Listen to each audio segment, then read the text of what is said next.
Don't get me wrong, I knew CT school was going to be hard as far as scheduling goes, because Josh and I are both working and both going to school, and both of our school requirements have a clinical aspect to it. So we're really busy over this next 10 weeks. And I thought, you could do anything for 10 weeks. It won't be that bad. Like, you barely studied for x-ray school, so how hard could this be? The schoolwork isn't difficult. The tests I did well on so far. But I've had a lot of bad things happen. Really over just the past week. Just as I was starting to get into more of a routine. So I'm still working on the weekends at the children's hospital that I'm at.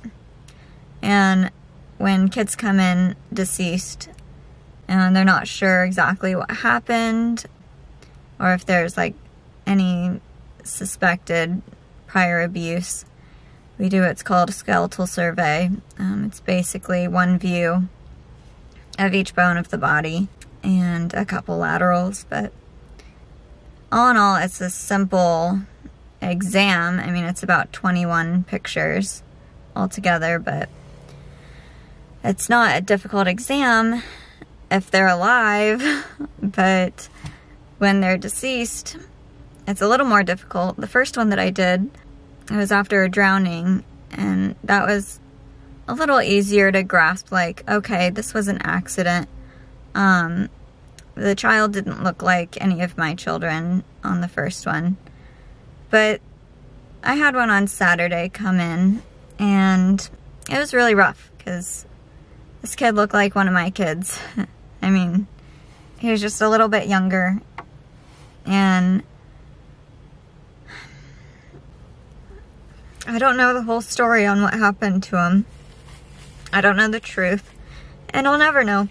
His funeral was today, so hopefully he's all rested now. And I've gotta get into work. So I'll pick this up and we'll talk about what else has gone on this week. So I'm having so much fun. This is great. I love CT school. Okay, so it's midnight. The lighting is much worse than I thought it was going to be with the street lamp. So I'm gonna do this quickly. Just got out of clinicals. I had my IV lab right beforehand, and now I'm going home for the evening. I was saying in the previous clip how just the first couple of weeks for CT school have been rough. Not so much the schoolwork itself, but just things that are going on. So in addition to the postmortem skeletal survey that I had to do, my daughter had a checkup with the NICU follow-up clinic, and they referred her to speech therapy, and I'm thinking about it. I know that she's a little behind, but I know that she's gonna get there. Physical therapy was helpful, definitely at the beginning, and then she went through feeding therapy. That was, I don't want to say it was a waste of time. Could I have done something better with my time? Yes. So that's how that went. So now with speech therapy, I mean, she'll get there. I have a jam-packed schedule right now. Josh has a jam-packed schedule right now, and we'll see after CT school. If she hasn't progressed with her speech, then we'll revisit that thought.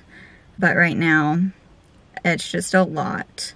It would be a lot to go into speech therapy and have all of those appointments. So, also this past week, we found out that someone in our family who we love very much will be battling,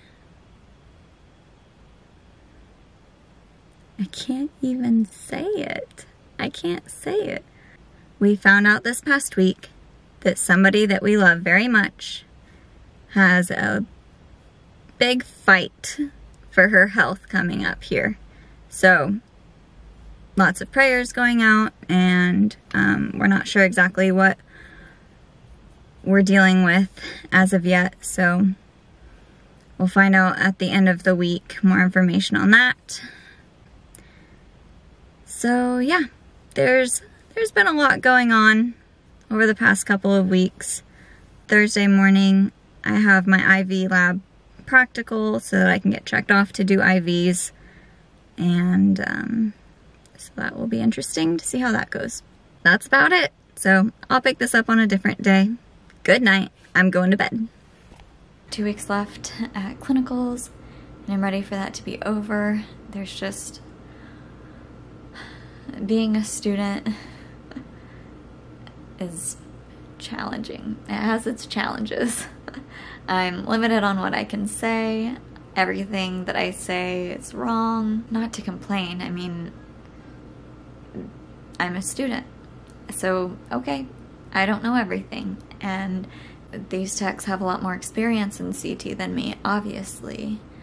And they're used to their flow and what they do. So, I respect that. And I'm ready to move on. So, it's been a while.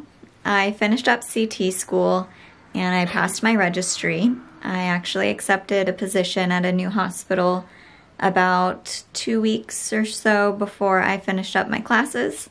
I'm now working full-time, and I work 3 12-hour shifts. I went in actually for a PRN position, so that's kind of like as needed. You just pick up shifts. So I interviewed for that position, and I told them in the interview, hey, my ideal schedule would be this day, this day, this day, 12-hour shifts full-time. And they said that they could make that happen. So that's what happened. I mean, how are you gonna know if you don't ask for what you want? Thanks for watching my CT journey. If you have any questions, go ahead and feel free to leave them in the comments below. And I plan on doing a Q&A for X-ray specifically, but we can go into CT stuff as well, because I saw that my last video for the day in the life of like a radiographer, that some people had questions on that, and I commented below on most of them, but I'm gonna make a whole video that way I can explain a little bit further kind of my experience and see if you guys have similar experiences or not. So I hope that you have a great day, and I'll see you next time. Bye.